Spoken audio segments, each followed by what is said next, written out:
They came from every walk of life: pastors, priests, ministers, and evangelists. Some were immigrants, born in places like County Roscommon, Ireland, and Linz, Austria. Others were American-born, hailing from cities both north and south, urban and rural. Chaplains served regiments, hospitals, and military posts in both the Union and Confederate armies during the Civil War. They represented the broadest spectrum of American Christianity: Methodists, Presbyterians, Baptists, Episcopalians, Congregationalists, Unitarians, Roman Catholics, and Lutherans. There were also a small number of Jewish chaplains who served as well. 14 Civil War chaplains were African Americans, appointed to serve United States colored troop regiments. Whether black or white, Catholic or Protestant, chaplains served in many capacities: preaching, baptizing, praying, reading to, writing for, and in some cases even delivering letters on behalf of soldiers. Chaplains tended to the wounded on the battlefield, in camp, or in field hospitals.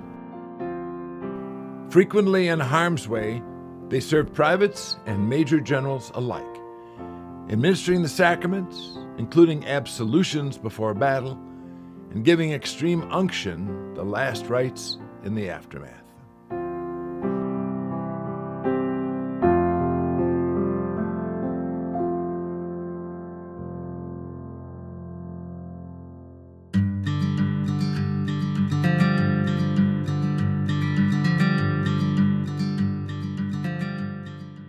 Hi, my name is Father Bob Miller, and for 2 decades now, I've been researching, speaking, and writing about faith, religion, and the chaplains of the American Civil War. Religion and faith were absolutely central elements in the lives of 19th century Americans.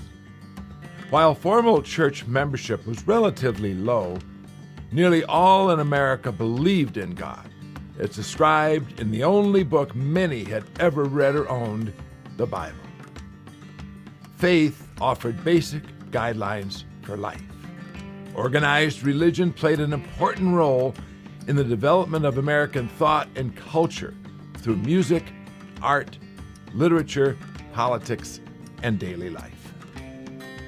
In April of 1861, the American Union, less than 1 century old, was on the verge of civil war.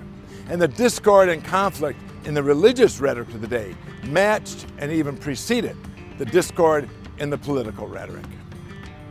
Catholics were a relative minority in America, but were growing rapidly in numbers. But in general, Protestant denominations dominated early America. Protestant churches in the North and South shared much in common, including theology, governance, and mission work. Despite being literally the most Christian nation in the world, America's churches began to disagree and separate in the 1820s, 30s, and 40s. Though they read the same Bible, they disagreed on one central issue: slavery. Once slavery begins to be a moral issue, and that sort of takes place early in United States history, but not really with great force until the 1830s. Immediately, there are religious arguments, biblical arguments, pro and con, that are central in public debates about slavery.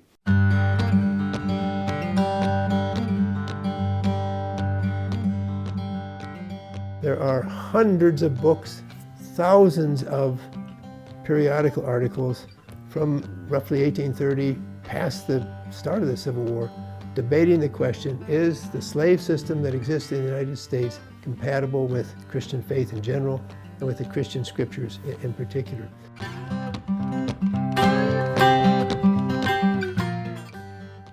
In the first half of the 19th century, America's Protestant churches grew far more contentious and slowly began to divide. In 1837, At their General Assembly, America's most theologically influential denomination, the Presbyterians divided into old and new schools, with slavery being the issue at the root of their split. The primary, most often reprinted defense of the Bible as slavery was by a Virginia Baptist minister, Thornton Stringfellow, not particularly well educated, not regarded as an intellectual paragon, but an ordinary, self-trained Baptist minister who sat down with his Bible, put together the text he thought supported slavery, and the book was very influential. Methodists were America's largest denomination before the Civil War. But in 1843, abolitionists left to form the Wesleyan Methodist Church. At the 1844 conference, remaining Methodists officially split into two parts, and the Methodist Episcopal Church South was created. In 1845, pro-slavery Baptist leaders met in Georgia and formed the Southern Baptist Convention, defending slaveholding as biblically sanctioned. Many Americans and politicians as well saw this split in the country's churches as the first step on the road to political separation. The split in our religious churches paved the way for what was to come in 1861.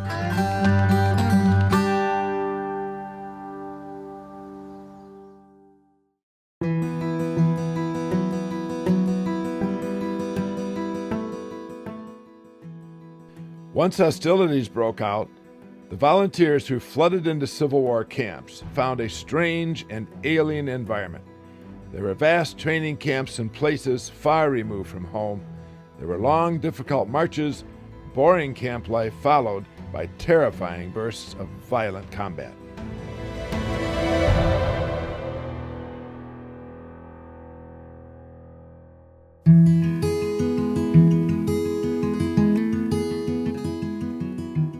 Each regiment was allowed one chaplain to serve the spiritual needs of its soldiers, though there were never enough chaplains in either army. General Order Number 15 established the position of chaplain in the Union Army. The first year of the Civil War, the order stipulated that the chaplain must represent a Christian denomination. The order was revised in 1862 to allow Jewish rabbis to serve as chaplains. There were also 126 Catholic priests who served as chaplains on both sides during the Civil War. Yeah, when you think about these chaplains, I think that they were the kind of presence to help put other people at ease during a very, very stressful time. And so you think of their ministry being one of very practical things. You know, sometimes they were taking money back to the home front, you know, for wives and for family to benefit from. Sometimes they were writing letters for folks who couldn't, or helping people who were invalids, essentially, who were sick during that time of convalescence. And when you think about those very kind of mundane, simple roles that were needed, that was good ministry. But I think that what we don't think about is these very colorful roles that they played. They really helped bring the men together as a unit. And I think that transcended religion by bringing a whole group of diverse people together, whether that was Catholics and Protestants, whether that was Irish and German, whatever those kind of subgroupings might have been. I think that they were very, very popular and helped become, in a way, the face of the regiment. Conducting worship services was the most primary and visible of the chaplain's responsibilities, one they were required to do according to regulations whenever possible.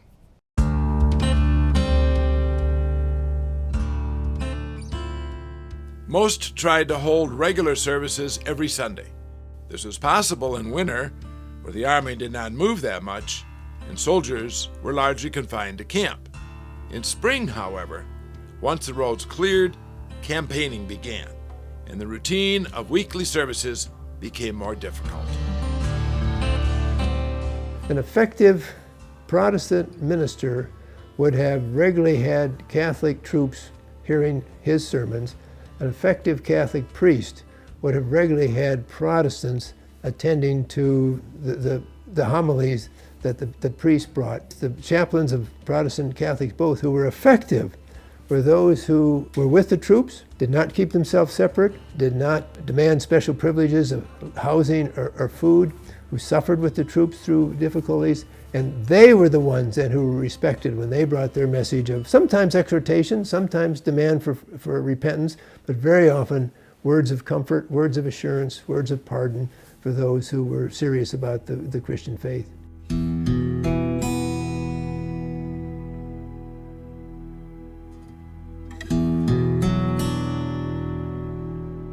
One of the most challenging duties chaplains performed was helping prepare soldiers for death, praying with dying men, and writing last messages to friends and family. We know soldiers were afraid. We know that they were going into battle, and we know that they saw death surround them. You think about how death colored the chaplain's life. So yes, the chaplain was also risking his life. We know that chaplains, one might even say their primary job was to usher people into life eternal, and so to think about how that impacted them psychologically, not just during the war, but after.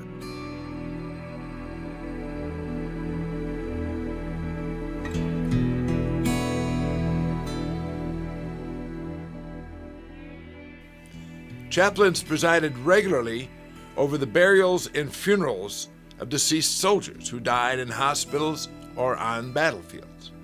The large number of funerals they conducted could be emotionally taxing and very overwhelming. Often, there would be several in a single day. Death has made gaps in every regiment. Going to the grave with the dead is as common to me as going to bed, for I also attend on such occasions in other regiments, rather than see men buried indecently. Chaplains are very scarce out here. Chaplain Garland White, 28th U.S. CT, 1865.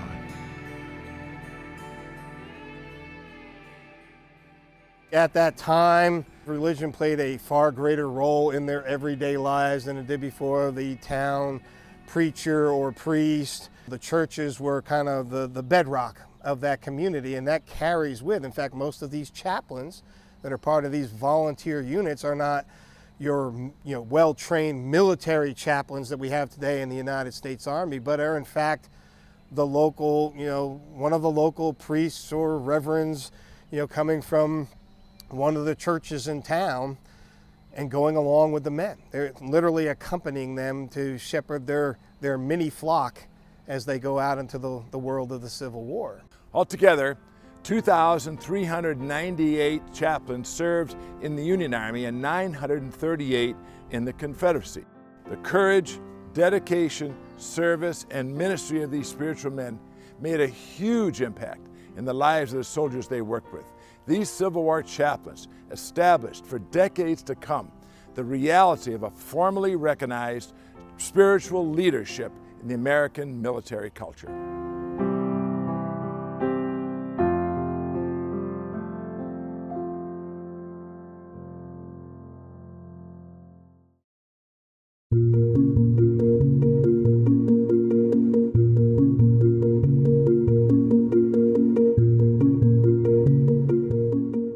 Over 4,000 chaplains served on both sides during the American Civil War.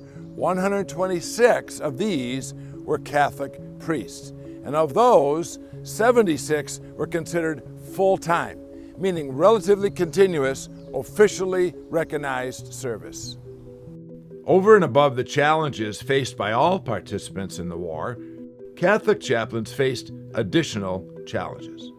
A growing anti-Catholic sentiment slowly percolated in America, having both religious and nativist roots.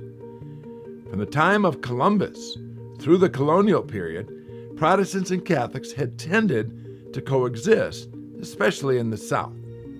Protestants were the great majority of the country, with Catholics representing only a small minority. But by the 1830s, Catholic immigrants from Europe began to stream into the United States in great numbers, and they brought their Catholic faith with them. There had been Catholics back in the colonial period, the first Catholic bishop, John Carroll in Maryland in the 1790s. And there had been a steady increase of Catholic participation into the 1830s when then there was a huge boom. The earliest of the Catholics like in Maryland and to some extent in Philadelphia tended to be not wealthy but respectable, and in some cases even having a claim to gentility. That is, they came from the gentry.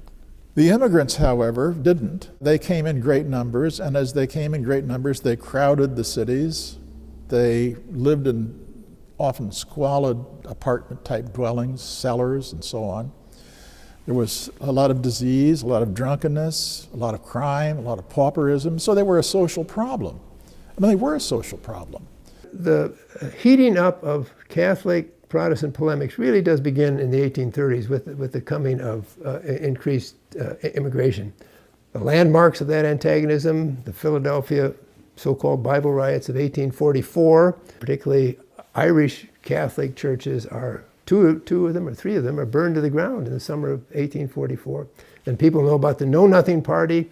That is a kind of predecessor of the Ku Klux Klan and its firm anti-Catholicism. Because there was such a quick rise in the number of Catholics in the United States in the 1850s, that is going to bring about a large kind of anti-Catholic, anti-immigrant nativist sentiment. And it's almost a natural reaction to the complete reshaping of the face of the United States.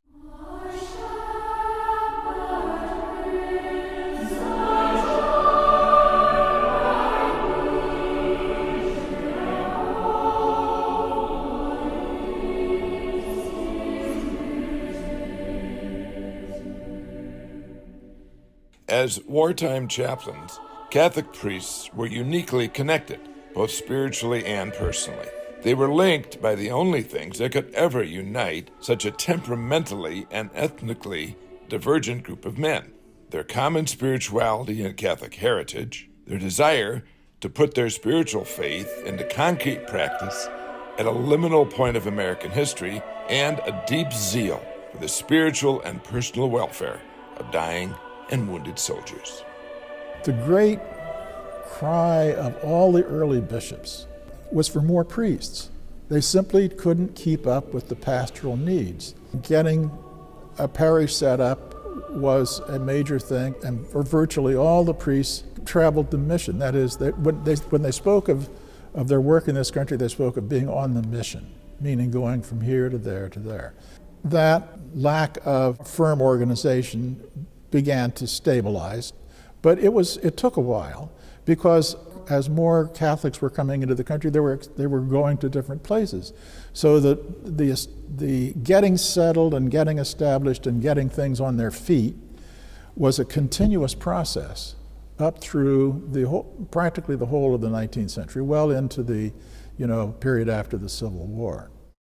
Catholic chaplains served on many battlefields throughout the Civil War, and Stones River or Murfreesboro is one place where Catholics were present and served at every level of service in the Union Army. In December 1862 and January 1863, Union Major General William S. Rosecrans' Army of the Cumberland engaged Confederate General Braxton Bragg's Army of Tennessee. William Rosecrans was the most prominent Catholic general officer in the Union Army and was a convert to Catholicism, along with his brother Sylvester, who was a bishop. He had several other Catholic officers around him in the newly named Army of the Cumberland. Rosecrans was Catholic. In fact, he was helped be converted to Catholicism by his chief of staff, Julius Garrichet, who is also here at the Battle of Stones River, will perish, in fact, during the Battle of Stones River, right in front of his good friend Rosecrans. He's actually struck by a cannonball in the head. Garrichet was beloved throughout the Army. The detail that would go out to find his remains and rebury him that evening would be made up of no one under the rank of colonel. Rosecrans himself and several other brigadier generals and colonels searched the grounds to find him at the end of the evening and have him buried before he was later sent back and ultimately ends up in Arlington National Cemetery. because a good number of soldiers in Rosecrans' army were Catholic immigrants from either Germany or Ireland. Many Catholic priests were on duty in the army as well. As a matter of fact, there were more priests on active service in the Army of the Cumberland under William Rosecrans at this time than on either side all throughout the entire war.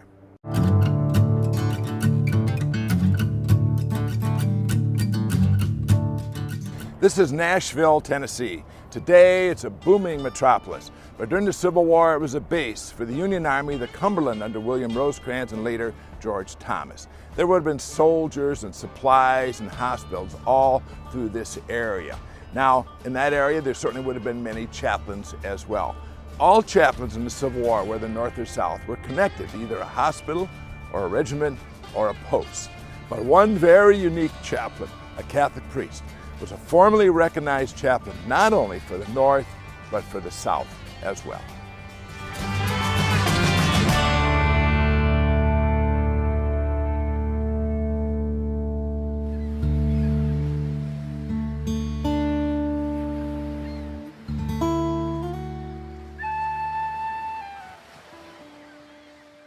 Jeremiah F. Tracy was a native of County Louth, Ireland, born around 1822 to Cornelius and Bridget Tracy.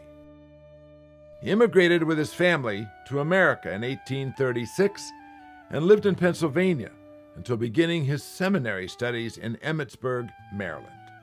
In June 1850, Tracy was ordained for the Dubuque, Iowa diocese, and for most of the next decade, he was a missionary, serving outposts in Iowa and Nebraska, gathering congregations together, and building churches on the rapidly expanding American frontier.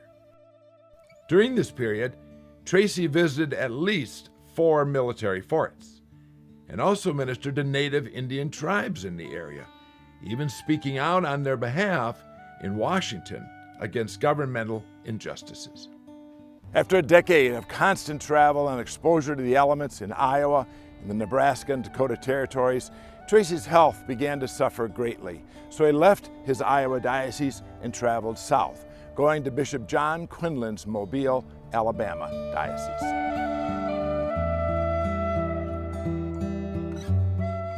This is St. Mary the Visitation Church in Huntsville, Alabama. On October 13, 1861, Jeremiah Tracy began serving this community and promptly laid the cornerstone for the beautiful church on this site. Father Jeremiah Tracy was the first priest of this church. It was during the Civil War, and the people of Huntsville were kind of laissez-faire. Many of them did not want to secede from the Union, and many of them wanted to secede from the Union. Jeremiah Tracy's timing for building a new church here was not exactly great. 3 months after he arrived, January 11, 1861, Alabama seceded from the Union. The Civil War had begun.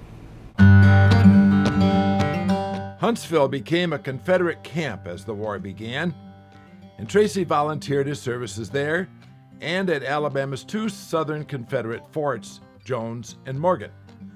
After the Battle of Fort Donelson, he was asked by the Confederate surgeon to find badly needed medical supplies for the battle's wounded in Huntsville.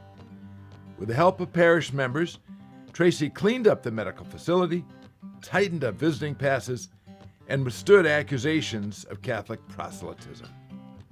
In April 1862, while delivering Confederate medical supplies to Corinth, Mississippi, 120 miles to the west, Tracy learned that his Huntsville parish had been occupied by Union troops.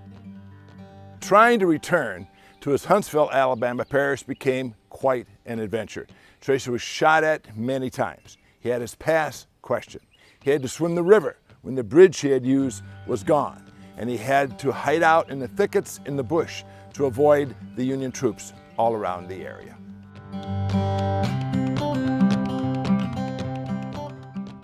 Finally entering Union lines, he was eventually given a Union pass by the Union commander. Then he returned to his parish and the military hospital and continued ministering to both Confederate and Union soldiers. However, By the time that the Union Army withdrew from Huntsville in September 1862, some of Tracy's parish members had begun to resent his nonpartisan ministry, working with federal soldiers, and considered him a traitor for ministering to Union troops. Father Tracy's loyalties laid to the human race. Everyone who was in the Union Army or the Confederate Army had to take an oath, just like the congressmen do swear to allegiance to the Constitution today. They had to take an oath. He refused to take an oath. His oath was to God. Advised by friends to leave Huntsville, in September 1862, Tracy headed west to Tuscumbia. But at a river crossing guarded by Union soldiers, he was again stopped and was questioned by a very rude and obnoxious Union officer. But then, Tracy's fortunes took a sudden turn for the better. Union General David Sloan Stanley entered the tent he was being questioned in. The two men hit it off immediately, and Tracy was able to share some important information about area troop movements, followed by the two chatting very amiably for quite a while. Stanley at once telegraphed the troop information to General William Rosecrans.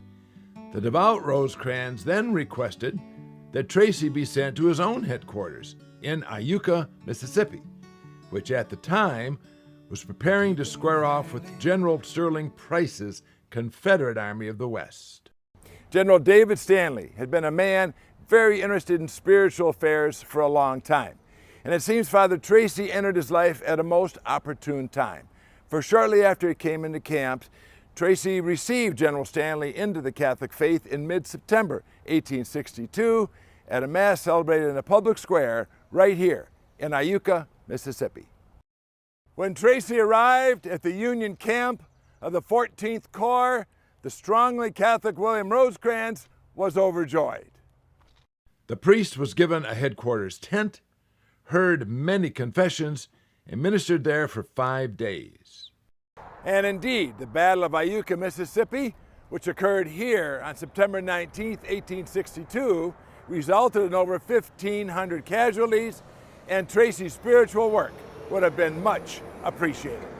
When Rosecrans took charge of the Union 14th Corps in November 1862, he gave Tracy formal authority to visit all the 14th Corps camps, hospitals, and garrisons for the stated purpose of allowing Catholics an opportunity for fulfilling their religious obligations. Tracy's wartime career was one of the longest and most fascinating of any Catholic Civil War chaplain. Here at Stones River and in subsequent battles, he always carried 2 canteens. One had whiskey and one had water. The whiskey was, as he called it, a reviving draft to enable a dying soldier to make his last confession, and the water was for baptisms on the battlefield. He did things that were unheard of at the time. He was passionate about people. He loved people. As the Civil War went on, Tracy remained in ministry and became known for being nonpartisan in his work, extremely dedicated and fearless. He gave general absolution on several occasions, was a powerful and effective preacher, and was conspicuous for his battlefield presence and courage among the troops. When the war finally ended, one veteran who had seen many campaigns and preachers said that Jeremiah Tracy was as respected as old Sherman himself.